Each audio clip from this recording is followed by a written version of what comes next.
On this episode of ReExamined Blueprints, we'll take a look at the Miranda-class Starship.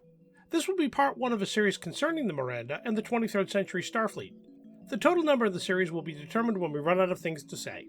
Before we get started, don't forget to hit the like and subscribe button and the bell so you can be notified when new videos are posted. As a source of reference material, we rely heavily on the Starfleet Technical Manual by Franz Joseph, the Star Trek Encyclopedia by Michael and Denise Okuda and Debbie Merrick, and the Starfleet Chronology, also by Michael and Denise Okuda. The Miranda class is one of the most impressive and useful starships built by Starfleet, with a design so functional that it served for over 100 years. On this video, we'll take a look at the origin of the ship and the rationale of its design. We'll examine why there are so many of these ships in the fleet, and the roles they assumed from other starships that were phased out and eventually replaced.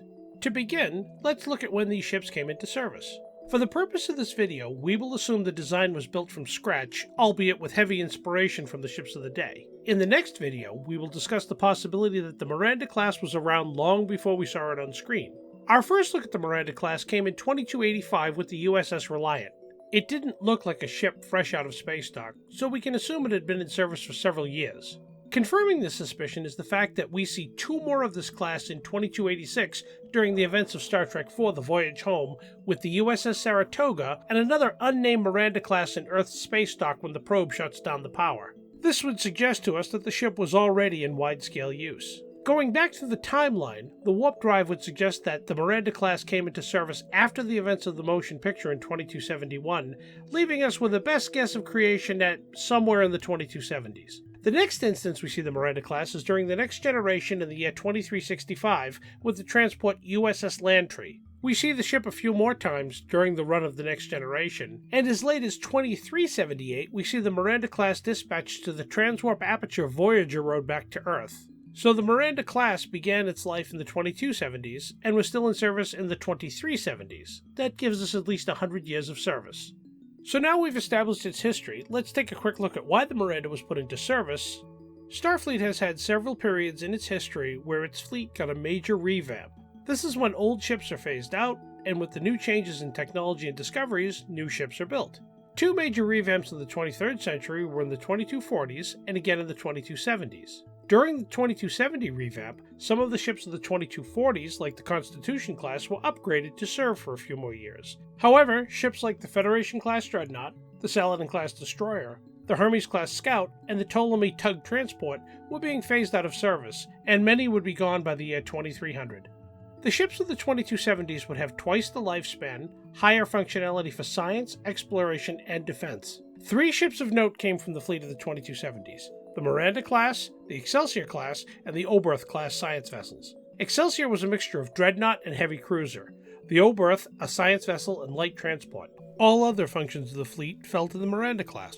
The ability to quickly convert the Miranda class into a ship you needed are the main reason this practical and useful design was used for almost 100 years. With the easy addition of other component sections, the ship could be used as a transport to replace the Ptolemy-class transport tug. A lightening of the internal structure of the ship would reduce the mass, giving greater speed and maneuverability, which would allow the Miranda to replace the Hermes-class Scout. Placing a weapons pod on top would allow it to act as a destroyer. And the addition of larger shield generators and heavy-duty phasers would allow you to have a light cruiser. This is not just speculation. We've seen all these configurations in Star Trek. The Miranda-class USS Lantry was used as a transport and supply ship in the year 2365. The USS Saratoga that battled the Borg at Wolf 359 was not that heavily armed, but it was quick and maneuverable, suggesting it was a scout class. The USS SeaTech and Majestic, both of which fought in 2374 at the Battle of Chintaka, were clearly engaged in escort duty to the Defiant. This would suggest they are destroyers, which traditionally perform this function. The USS Reliant attacked the Enterprise, which would have needed all the armament and defenses of a light cruiser to even begin to take on, as old as she was, a ship of the heavy cruiser class. So all told, we have the Miranda class replacing 3 classes from the 2240s fleet.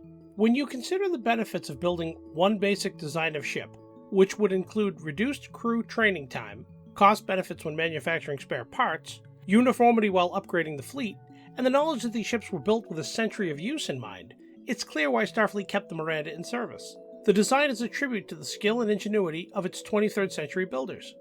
Keep the discussion going. Leave your comments below or on the Reddit page we've posted. We're interested in what you have to say. After you hit the like and subscribe button, please send a link of this video to your favorite Star Trek fan. It would be much appreciated. One last reminder, hit the bell so you can be notified when the next video in this series is posted. And as always, thank you for watching.